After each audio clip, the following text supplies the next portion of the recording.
And So how?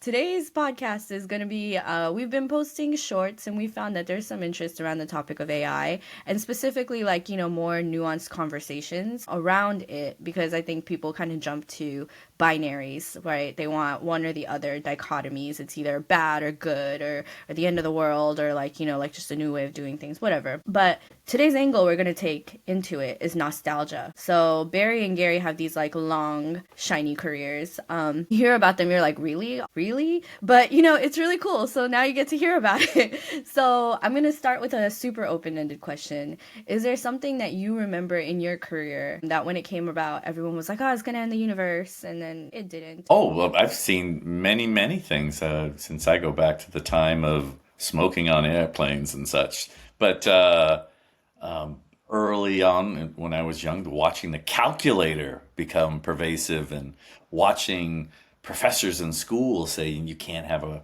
calculator in this class during tests and quizzes and stuff was just like, wow. The ultimate pushback is like, how about you make a test that I use this thing? Because when I leave this class, this is coming with me and you are not. But there's many instances of that. I mean, Barry and I met at Netflix. That's a story all by itself.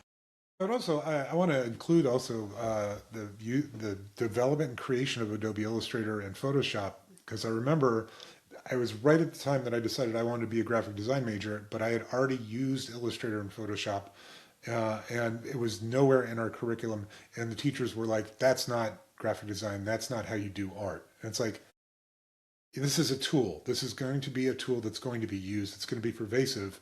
Maybe don't have a dismissive attitude about it. And sure enough, it didn't destroy art. It didn't destroy graphic design. It just allowed more people to have access to tools that could help them be creative and expressive.